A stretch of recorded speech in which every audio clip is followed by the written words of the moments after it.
Hello, confident people, and welcome to our first episode of our Entrepreneur Series. I am your host, Dr. Jacqueline Jarl, also known as Coach JJ.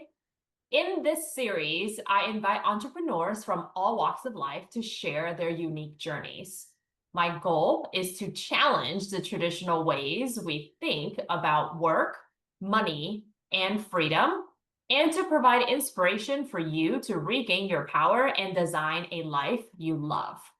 So for today, we have Vienna, social media content creator, with us to discuss her business, her background, and how she even started in content creation, and then really, share with us her entrepreneur journey. So V, welcome. Thank you so much for your time. Thank you for having me. Thanks, JJ. That's a Yeah, of really lovely course. introduction. I love it. I'm gonna throw it over to you to do tell us a little bit more about yourself, Sure. right? Your business, your background, and then we'll dive into the conversation. Yes. Okay. So my name is Vienna. I am a social media content creator. I started doing content creation mainly so focusing on food content creation about a year ago. Yeah, roughly about a year ago now. But before that, I was actually a full-time clinical nurse supervisor at a pain management clinic. And I've actually been a nurse for the past 5 years. I started off as a medical assistant for 5 years before. So I've been in the medical field for 10 plus years. And I now just transition over to working full time on my content creation or my social media content creation platforms. And it has replaced about 70, almost 80% of my income that I was already doing at my nursing job. So, yeah, that's where I'm currently at. I am also first generation Mexican American here. Both my parents are from Mexico. I was born and raised in California, and I was actually raised in both countries, California and in Mexico. Um, but I started living here in California permanently after growing up and after my parents got divorced. I come from a lot of walks of trauma, childhood trauma, and a lot of unlearning what I learned growing up. Yeah, And this is where I'm at today because yeah, of that. I love that. I mean, I want to dig into all of that because as many as you know, and as many of our viewers know, I am also first generation. My parents immigrated from Taiwan. I was born also in California. And before I was one, actually my parents moved back to Taiwan. So I actually was raised in Taiwan for the majority of my childhood until I was almost 10, and then and then we moved back to California. So very interesting. I think definitely want to dive into that a little bit later, but first let me ask you, obviously I'm a financial freedom coach, so I always love to talk to people about quitting their 9 to 5, which you have successfully done, so Yes. congratulations on that. I Yes. mean, I think just being tethered to a 9 to 5 it's like soul sucking, Oh, right? Like definitely. you don't control your own time, you don't control when you can go on Yeah, vacation. I mean, it just isn't. I truly believe it is not why we are on earth, and it is not, exactly. Same. like we're not built this way.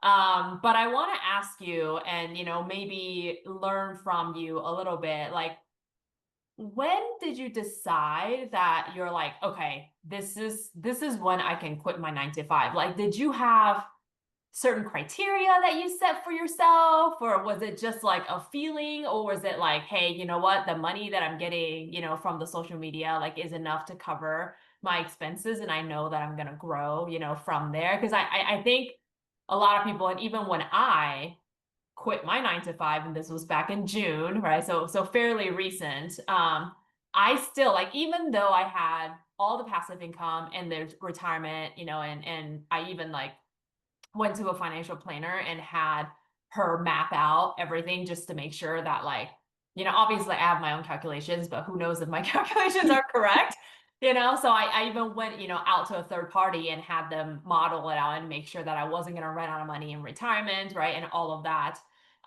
But even like when it comes to pulling the trigger on quitting your 9 to 5, there's a lot of fear in that. Yeah. Right? Oh, Especially if 100%. you've Yeah. never not had a 9 to 5 like Yeah. me, right? My Yeah. my entire career, right, Yeah. up until 38, like I've had a full-time job. So what was kind of your trigger to be like, all right, this is it, like I'm doing it? So it was a little bit of both feeling and financially. Um, for a while, I mean, I want to say maybe what 6 months into during this content creation, I would find it so fun doing, and a lot of my audience definitely saw how I enjoyed doing all these videos, and it connected to them as well. It was also a kind of healing for me too, because Mhm. I was also going through, and I've been going through a lot of unlearning everything that I learned. Honestly, ultimately, it's a mind shift at the end of the day. It really is a mind shift at the end of the day. Now, going through that mind shift and that transition is the scary part because you're stepping into the unknown and you don't know what's going to happen the next day. I don't even know what's going to happen tomorrow. And um but at the end of the day, if worse comes to worse, I can always go back to my nursing job and I can Yeah. just always find a different job if I need to. But deep down, I knew I was ready for change. I knew I was ready. I was hitting to that point where I was just feeling so burnt out. I was working a full time job, and my full time job, even though I worked 4 days out of the week, I was still working 10 to 12-hour shifts throughout those 4 days. So I would be on my feet all day. My body and my mind were just exhausted. I was mentally exhausted, physically drained. I was I can feel my body just stress up, anxiety, even depression at times. And that was my cue. Like my body was telling me it was time for change. It was time to do something different because it's going to come to a point where diseases might occur, where chronic illnesses might have, who knows, would have came. And I would see that in my nursing career because I would see people doing okay and all of a sudden they're in sudden pain and they're only in their 30s. I was like, why are you having this amount of pain when you're still young? Yeah. So that a lot of I started seeing a lot of that repetitiveness, and a lot of people just say, a lot of their answers were, well, it's the routine. I'm doing this every day. I'm working every day. And same here. Like there was times where I would be on my feet all day and I would come home and my legs were just inflamed. Or if it was time to document or chart everything, I would stay seated for a period of time. And by the time I would get up, it's like, oh my gosh, my back and my like everything, my like the stress around my neck, just a lot of stress on my body. And I believe it was accumulating within the past 10 years. And I finally hit that point where I was like, enough is enough. I Yeah. need to change. Like, I wasn't fulfilled anymore. During my going to my 9 to 5 job, it just wasn't cutting it anymore. I was always dreading getting up in the morning and just going to work. In reality, I should feel happy. I should feel refreshed and feeling alive to do it, or feeling not obligated to do it.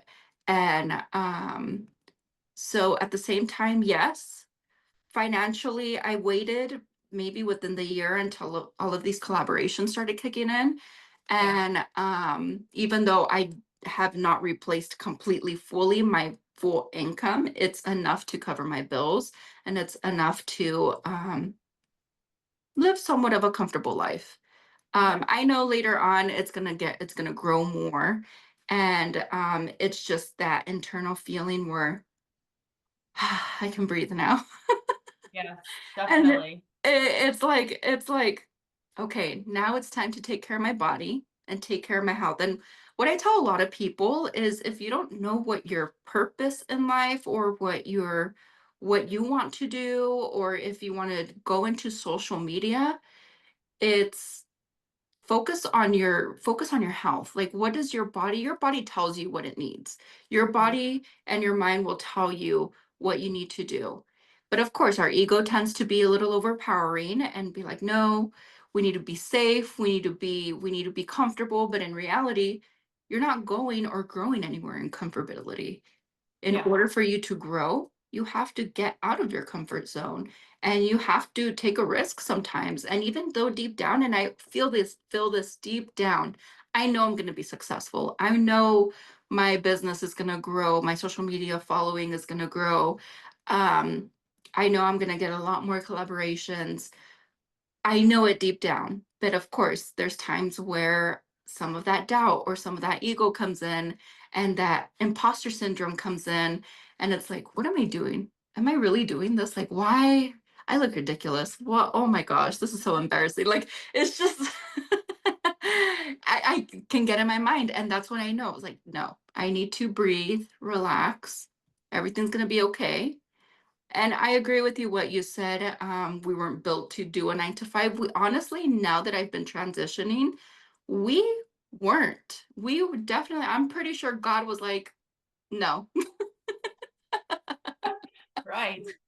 God didn't want us working 40 hours plus. Yes. 100%. And I mean, I love that because you pointed out kind of a lot of things that happened that led you to understand that, hey, like I can no longer do this, Yeah. right? Like Yeah. it's literally tearing my body apart. Yeah. Yeah. Um, so, and a couple things, and we are talking about burnout, and I think a lot of people have operated in burnout Yes. for so long that Yes. they like think that that's normal, right? They're Hmm. like, this is just the way it is. Hmm. Everyone is this way. And I Yeah. can tell you when I first got out of the military, it was like that because Yeah. everyone was like that, Hmm. right? Like everyone 100%. was like they were working all hours of the night, if needed by the Yeah. military, right? I mean, and it's a little bit of a different beast when you're in the military because you do have to, you know, go on some convoy or something like that in the hours of darkness, if, for obviously strategic, advantages and things like that. But that doesn't mean that your body doesn't recognize that, right? Yeah. Like your Yeah. body is still like, okay, like you should not be doing this for too long. But when we operate in a state of burnout and it becomes a normal, right? We think it's normal. So we're like, this is fine. Everybody does this. Our bodies, however, right? Like doesn't recognize that Hmm. because the stress levels, Hmm. I was reading this, I forget who it was from. It was probably like Dr. Peter Attia or like Huberman Lab or, one of these podcasts I was listening to. Hmm. It said that constant stress. So if you're under constant stress, which you are if you're in a state of burnout, Hmm. constant stress is actually worse for you than sugar. Oh, yeah. I Okay. believe Like, it. yeah, Hmm. like it literally destroys like your hormone, your Yeah. body's ability to heal itself. Like when you're sleeping, your body is supposed to heal itself. It literally cannot do that because your stress hormones are so high. And it causes obviously, diseases beyond Hmm. imagination, not just the big ones like cancer, right, and things like that, but you'll have little aches here and there. Oh, And a lot yeah. of people attribute it to aging. They're like, oh, it's just aging. Actually, a lot of doctors will tell you that. Oh, it's just Mhm. that's a normal thing with aging. As you get older, your joints are going to start to hurt. As you get older, you're going to start to, but that's actually not true. No. It's caused by chronic stress and chronic. Yes. Hmm. And you can reverse that, Oh, right? yeah. You can 100%. reverse it 100%. Like I honestly haven't felt better Yeah. since I quit because I'm sleeping a lot more, I'm drinking a lot more water, I'm getting more exercise. And it's just like overall, obviously, just happier because now I get to control my time and I do what I want instead of what my Hmm. company tells me to do. Yes. Um, so, again, I just want everybody to know like there is another option, right? You don't have to always Yes. operate in a state of high stress and burnout. Yes. There is another option. It's going to take work to get there, right? You're going to have to figure it out. So V, let's talk about kind of how you figured out what you want to do. Like, Yeah, what got you into content creation? Because a lot of people are trying to do that, right? Like, yeah, a lot of yeah, people post on social media, but it's hard to get the platforms to monetize, right? To pay you and then to get yes. sponsors and all of that. So Hmm. just kind Hmm. of talk through your journey, like how you first started doing it or how you knew you wanted to become a content creator, and then what you had to do, right, to figure out like, okay, how am I going to get, Instagram, whoever to pay me, and then all the sponsors. Yeah. So for the longest time, a lot of my friends and family would tell me, you should open a YouTube or you should start getting on social media. And I mean, the signs were there from the get-go. Mhm. You just, it's up to you. We all have that choice. We all have that choice to choose whatever we want to do in life. Yeah. And from the get-go, they would always tell me, what is your recipe? You need to upload your recipe so I can do it from home, or I can do it this, or tell me what your recipe is. And for the longest time, cooking for me has always been a peaceful thing. Both my grandmothers were the ones who raised me. Aside, my mom was in my life for the first part of my life, and then my dad came in the second part of my life and finished raising me. But both my grandmothers were always there. My grandma from my mom, my grandma from my dad were always there. So I learned a lot cooking wise, and of course the traditions and skills that they've had. They're no longer with us, so I feel like cooking has always been part of um, me connecting with them spiritually. And so because of them, I learned how to make a lot of these dishes, a lot of these homemade dishes from scratch meals. And it wasn't until, so now I currently live in Texas. I've been here for the past 3 years. Yeah, I just turned 3 years not that long ago. And it wasn't until I moved over here where this previous nursing job kind of gave me that little room of flexibility because I was only working 4 days out of the week.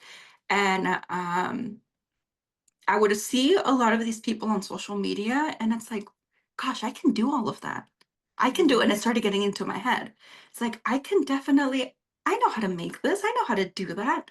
So it's a lot of like trying to figure out how I'm gonna record myself actually doing it, Yeah. and, how I'm gonna stage it, so it was a lot of research beforehand. Now granted, I did a good probably year, it wasn't until a year, so I've been doing social media for about a year, so a year before that, I did a lot of research. I did a lot of algorithm research, I did a lot of, like, what performs well, how can I connect to an audience. I started learning about digital products. I started learning about affiliate marketing because if I'm gonna go and step onto all of, like, I wanted to know what the heck a link in bio is. Like, what's a link? Yeah. Like, first, like, what? How do these people get links? So I wanted to learn the back process or the back system of it.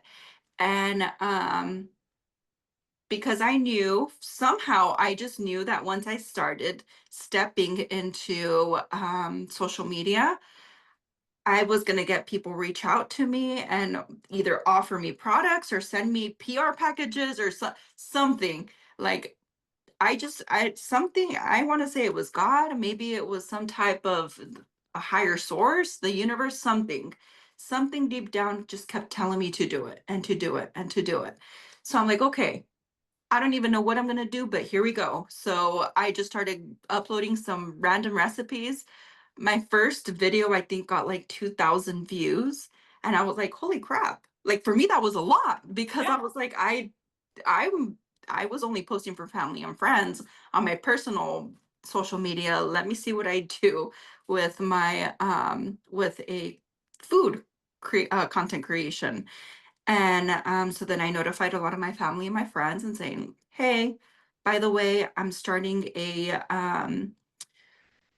I wouldn't even know what to call it, like a food page. If you guys want to follow me, great. And yeah, a lot of my family and friends started following me on my social media, and a lot of them kept telling me, finally you start doing something. And I'm like, oh my Yeah. gosh. That's like have you guys been cheering for me to do this for the longest time, or what's going on? And they're like, well, I want to see how you do all of your meals, because not a lot of people in our generation remember or was taught how to do this, or if they were, they probably forgot. So then I'm like, okay. So then I started posting, and it wasn't until, granted, I was posting at least 4 to 5 times a week. So what I would do on the weekends and on my day off, I would just cook. I would cook, and I would record myself doing it. And I would break down these videos and just start posting it into breakdowns, and actually start posting the recipe as part of my caption, and go from there. So a hook is the actual caption portion that you see on a video. I had to figure out what hooks a person to actually stop the scroll and look at my video from start to finish. So Instagram, TikTok, a lot of these social medias, they actually go by a like a bit like a range of, it's like a stopwatch. So what Mm, they do is they record the moment somebody stops and looks at your video. And if they're there for more than 3 seconds, more than 5 seconds, they start pushing out your videos. So that's how people grow. mm, It's not how many followers, it's not, no. What pays you is how many videos is the algorithm pushing? Like how many people are actually stopping and watching your videos from start to yeah. finish? So I had to learn all of that because I wasn't sure what I was doing. And it wasn't until I was posting and posting and posting to see what videos, and it's okay to post as many videos as you want. That's how you learn on which ones do well, which ones are a flop per se, or which ones you can improve. Because the more you start getting into it, the more you learn to up your skill or get more practice in your skill, more video practice, creation practice, editing practice, and higher quality per se.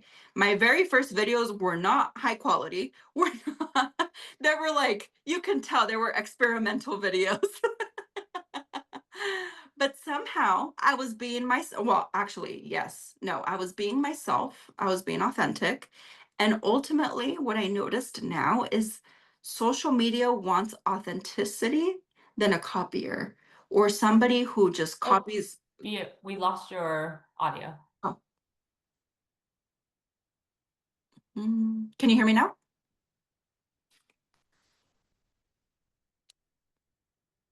How about now? Yep, it's back. Okay. Huh, interesting. Yeah, so I'm sorry, where was I at?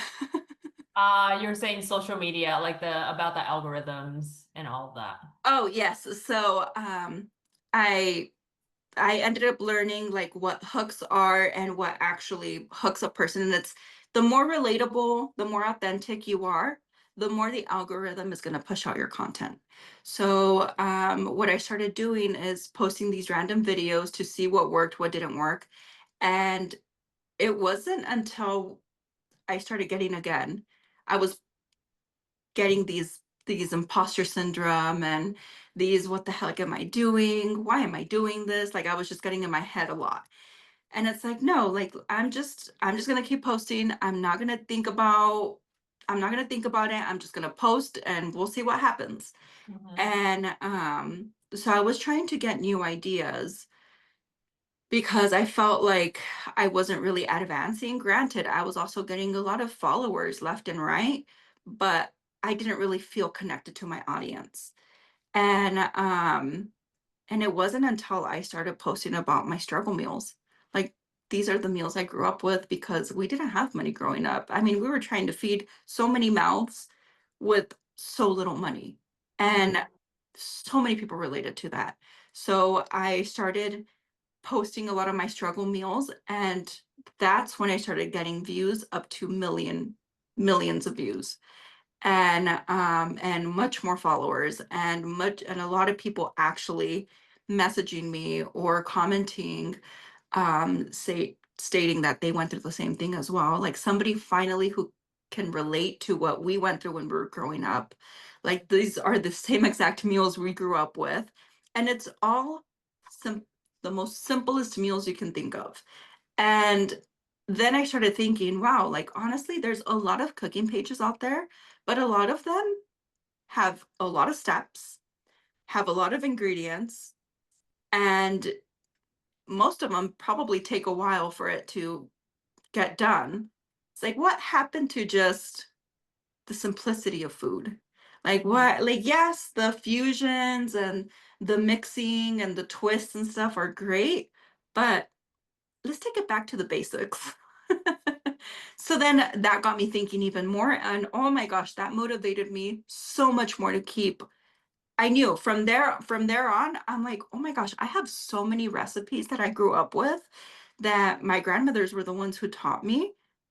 They're not really out there, or like they are probably out there, but they don't emphasize them or connect them with their childhood. So that's where my content is a little different, because I connect the most simplest foods into my childhood upbringing and into what these meals meant for me as a child, and as now that I'm doing them as an adult, and what they bring back to me. At the end of the day, food is a love language, I feel. I've always felt like food is a love language. I've always felt that food brings people together, and that's how we were raised. Food always brought our families, friends, neighbors, always together. Always. Even if it was just the smallest, simplest meal, it was always so good. And that's what I've been wanting to implement a little bit more on my social media. And I feel, well, I know because a lot of people tell me, like,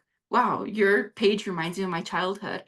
Oh my gosh, my grandmother used to do the same thing with me. My mom, my dad, my tia, my aunts, my uncles, like everybody did the same thing too. Oh my gosh, yes, I was raised like that too. And wow, we used to do this like this. And they would like, they just naturally are drawn to me and Mhm. drawn to what I have to show. And I also created the most simplest recipe book on bringing it back to basics.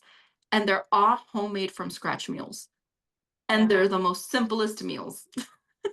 I love that. And for those of you who, maybe have not tried these recipes, I can tell you that I have gone to her house.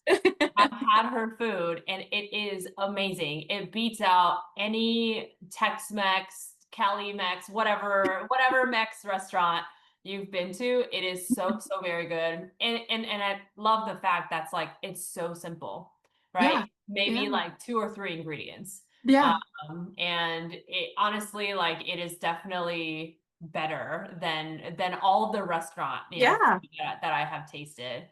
Um, so a couple things there, I think for people who are just starting out, right? I heard a lot of good tips for people who are just starting out, or maybe you're looking, it's not social media, right? Like maybe you're going to coach somebody, maybe you're doing something else.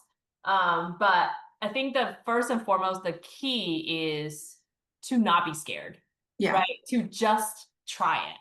Because Hmm. if you don't try it, you'll never know how to improve, Yeah. right? Like, Yeah. what do people say? Like, you can't learn how to drive a car when it's parked or something like that, right? Yes. Whatever Something like the that. yeah, whatever something like that. So it's like you have to start first, Mhm. right? First and Mhm. foremost. Um, but just like driving a car, just like what V said, right? You have to know how the game is played. Like, you can't ever get your license if you don't study the rules, right, of the road. Same thing with like social media. She learned about the algorithms, right? And she learned about how the rules of social media are played. Same thing with like when I tell people, my clients on financial coaching, it's like you'll never be rich, quote unquote, or wealthy, right? Like if you don't know how the system is Mhm. structured. how the Mhm. rules are written to help people, right? Different types of people, and what you can take advantage of, in the rule book. So you have to do your research ultimately, Mhm. right? Is you have to do your due diligence and do your homework before you jump into it, and then just jump into it, right? Yeah. Trial and error. Like I can tell you, I've had like three mission statements since I started my coaching business because I'm like, oh, Yeah. at first I wanted to do this, and then once I started doing it, I'm like, oh, I don't want to do that. I want to do something else, right? And then you just continue to iterate until you find what you connect with the most, right? Until you find what you relate to the most. So I really, really love that. Yeah. The other thing that I heard also from yours is ideas generate other ideas, Hmm. right? So again, you have an idea, you go do it, and then while you're doing that idea, you come up with other ideas. It comes But to if you you. don't, Yeah. right, if you don't do it, if you don't do your first idea, it's very hard to generate other ideas because you kind of get stuck, right, in that like, oh, well, I have this one idea, but I'm too scared to try, or imposter syndrome, or Hmm. whatever. And then you just kind of get stuck in that cycle of, oh, this one thing, and then you're trying to perfect this one thing, and like it's never going to be perfect. So just post what you got, Yeah. right? And then figure it out from there. Post what you got, improve it, or maybe you're like, oh, that's not very good. Let me try something else, right? But ideas generate ideas. So you have to first do an idea before it'll give you other ideas. Love that.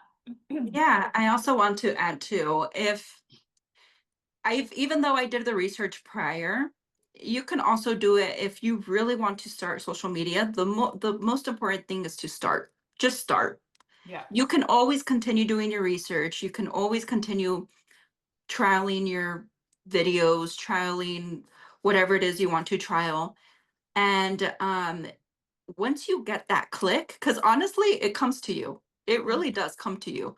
The more consistent, and consistency is key. It really is. The more consistent you are, the more ideas come to you. It starts clicking, and you start noticing, and you start looking at things very different as well. And it's like, oh, that's how you do it, or oh, that's okay. Now I get it. Now, Mhm.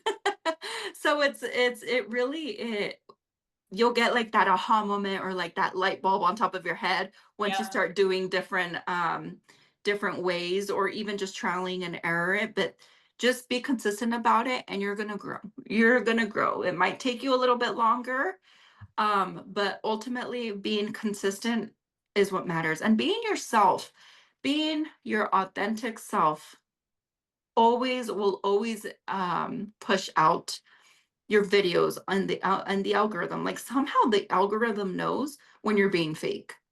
And Yeah. people can also see those videos too. People can pick up on the fake and on the copier, or the one that is just not, like, you don't feel anything. Yeah. Ultimately, creating emotion on social media is what sells. I'm gonna Yeah. be very straightforward, but it sells. Yep. It really Yep. does. And if you can create authentically that emotion, like I create a lot of my childhood with these cooking videos, that's where a lot of my videos just bloom, because um I'm sharing a lot of my personal experiences, and I'm being very vulnerable with them, but at the same time it brings me a lot of peace and healing, where other people tell me that too. Like, Yeah. I needed to see your video, like this healed me, something that I didn't know I needed to be healed. I've gotten so many comments like that, or messages like that, where I'm like, oh my gosh, yes, I feel you. Yes, for sure. It's like that support, right? That Yes, support in that community to yes. know that you're not going through it alone. Alone. Yes. Correct, Yeah. correct. Awesome. And yeah, and just be consistent. As I know you're tired. I know there's going to be times, heck, I was tired too. There was times where I did not want to create. I did not have the energy, but I knew I wanted to transition out of nursing Yeah. into doing this full time. So I gave myself that leeway and that space and that motivation, honestly. And once I started gaining much more followers than what I have now, and getting more sponsorships and collaborations, it was coming to the point where it was getting out of my control. It was getting way out of my control and I needed more time. Mhm. And of course, working a 9 to 5 is not going to give you that time. And it wouldn't be fair for my employer to be asking multiple days off or to be asking a week or two off or days every month off when I wasn't really fully um, aligned with them anymore or I Yeah. just didn't resonate with them anymore. Like I was just, my mind was always about food and my videos and I've been obsessed with it Yeah. since day one. And I feel like that also applies to what you really want to do in life. Yeah. And the more you obsess about it, I know obsessiveness probably is a big word, but the more you think about it, I should say, the more you think about it and you're like consistently just referencing back about what you want to do or what type of videos or what type of food you want to create, I feel like that's something that you're supposed to be doing. And if you have like that idea that's just consistently in your mind and you just want to figure out or find ways to make it work, I feel like that's your calling ultimately. And you're always thinking about it, you're always thinking about it. And even if you're at work or trying to do your work, you're consistently thinking about this. I feel like that was also like my key or my aha moment, like, okay, I need to start doing this full time. I need to set myself a time frame of how long I'm going to be at my job and financially at least save up a couple of months or 6 months if you can um, in that time frame. And also if it's to the point where you're getting at least 50% of your income and it's enough to cover your bills onto whatever business you want to do, then just go all in, have faith that it's going to work out because it will, because that's what you're consistently thinking about and you're consistently wanting to grow in different ways. But of course, with that specific business, um, you'll definitely grow and it will become successful. Now, there are going to be some trial and errors. There are going to be some challenges, some obstacles, but it's temporary. It's not going to be forever. So once you jump over that hurdle, then it starts getting a little more, I don't want to say easier, it just becomes a little more smoother, I guess you can Mhm. say. Because you still have to put in the work, but it's a different type of work. Like it's not I'm not obligated to do it, or I'm not obligated. Like, this is something that I want to do, that I've always wanted to do deep down, and just share my love for food, share my love for my culture and what it brought me. And even though I don't have my grandmothers physically here, like, I want to bring their dishes up into other people's households. And heck, I just made a dish not that long ago and it brought me over 4 million views. And that specific dish, I have not seen it anywhere else on social media. And a lot of people told me the same thing too. Nobody has cooked this dish whatsoever. And this is where my family's from too, in Mhm. Mexico. And Yeah. it's like the most simplest meals. It really is just it was just white rice, homemade a pot of beans, fried cheese with chile, cooked in Yeah. chile. It was like the most simplest meal, but it gave me over 4 million views. Like what? And it brought so much followers onto my social media as well. Yeah. And it's like it's just simplicity. I feel like simplicity, and the more authentic you are and simple you are, I feel like that's what a lot of people are wanting to go back to. I Mhm. feel like people are just tired of being in burnout mode, survival mode, traumas. Like they just want simplicity. And I think all of us in a whole, I feel, is transitioning back into learning the skills that actually matter in life, Yeah. not Yeah. what we're not what society tells us to do. Right.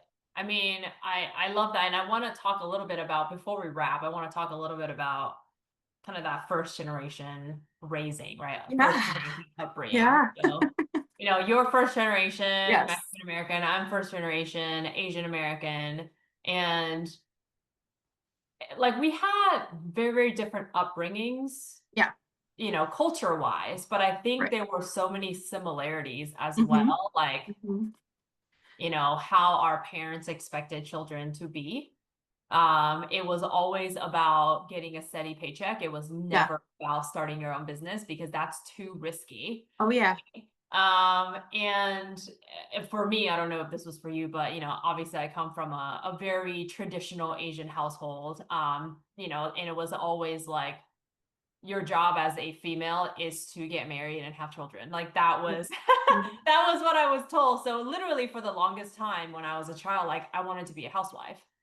And like I'll just put it out there, I would have been the worst housewife. I can't cook, right? I can't clean. I mean, it's literally like I would have been the worst housewife ever. But it's like again, this is kind of mindset, right? Because it's what people are feeding into our brains every day when you are Yeah. a child, and then you grow up thinking that that's what you want.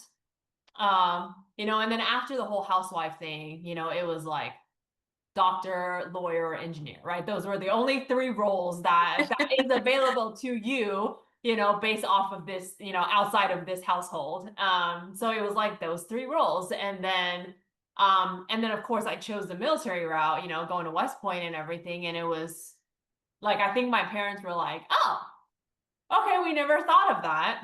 But I guess that's good because she's going to be an officer in the military. And once I, enter the military, it was the same thing, right? It was like, as long as you stay in the military, you'll be good. Like, don't think Yeah. about leaving the military, right? Yeah. Even though I was so burnt out and I had depression and I had PTSD and like all these mental issues, my parents were like, no, just stay in, just like stick with it, and all of that.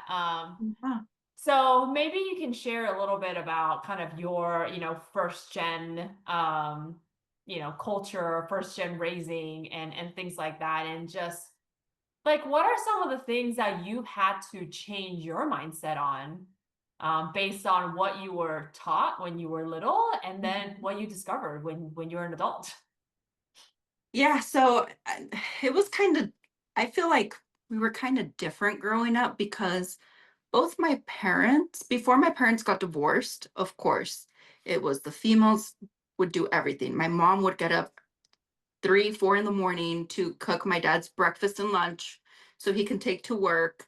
And my dad would wake up super early as well to go to work. So my mom would stay and then she would start waking us up and get ready for school. Like my mom was also, she was also working, but at the same time, she would wake up super early every day to make sure all of us had our lunches, to make sure all of us, like, she was the ultimate traditional housewife, but working at the same time because Yes. we didn't make enough, to be honest. We didn't make enough to put food on the table for all of us. And we were four at the time, four kids, plus my parents.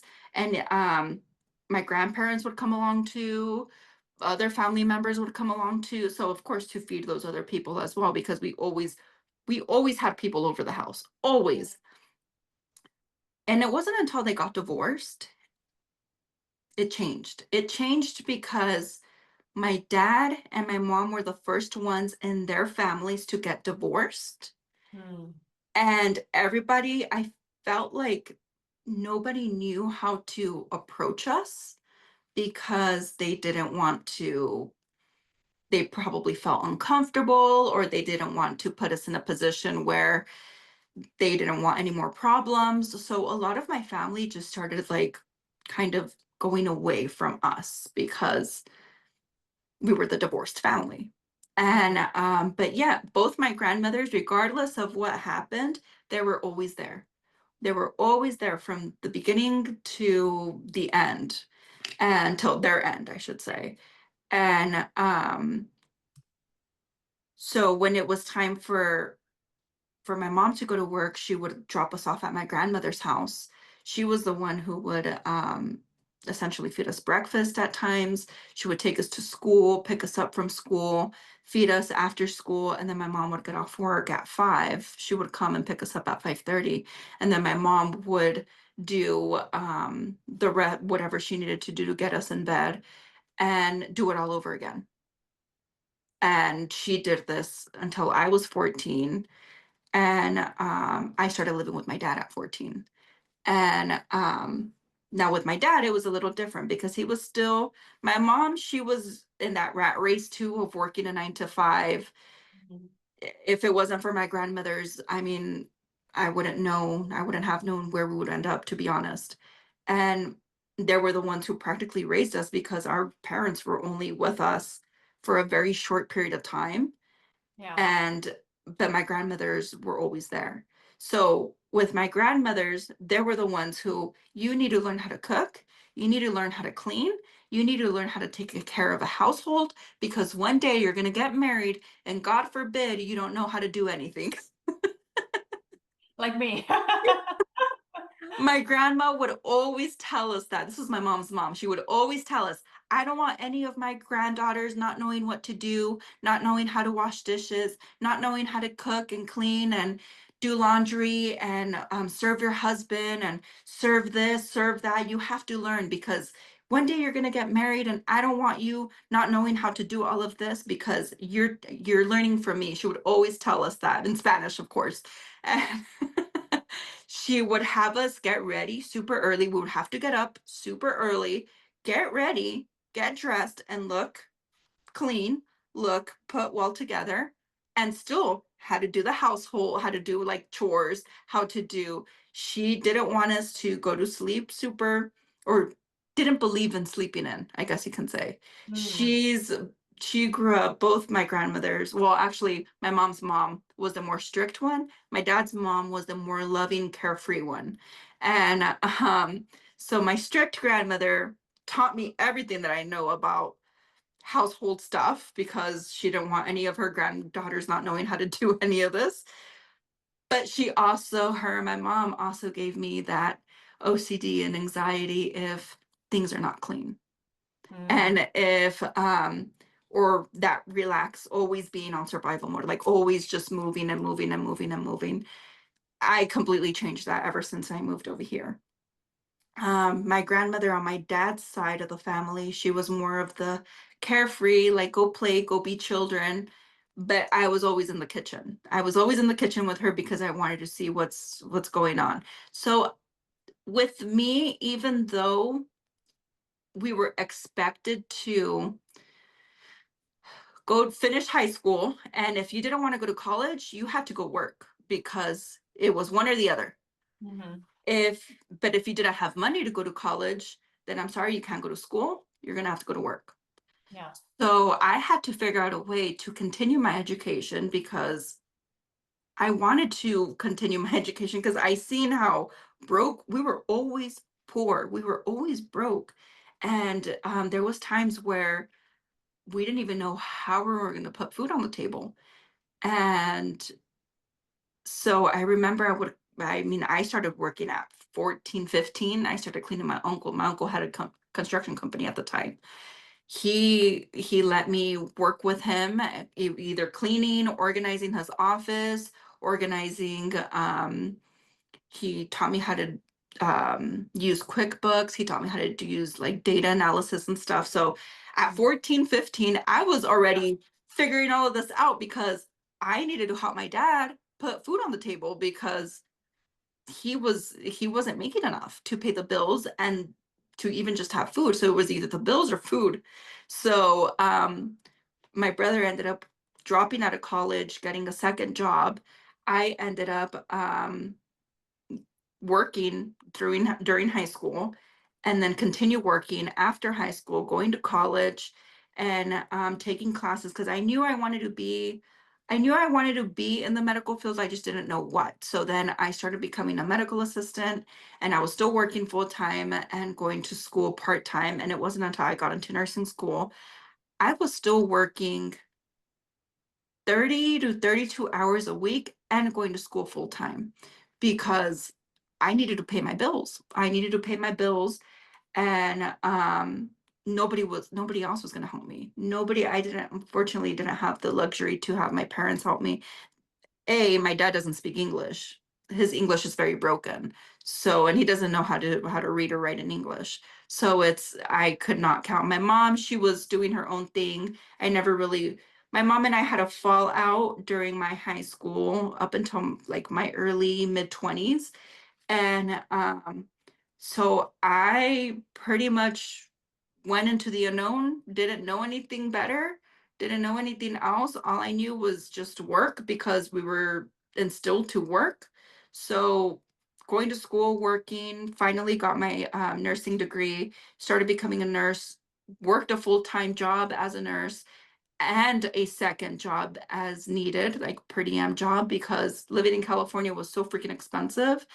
And so in order to have all my bills paid, I had to at least work 16-hour shifts every other day and on the weekends just to have some money left over, help my dad, help pay some of his bills, pay my rent and my miscellaneous bills, and just doing that over and over and over again. And at that time, I remember I was like, is this is this life? Is Mhm. this supposed to be Are we supposed to be doing this? I was so exhausted, so tired.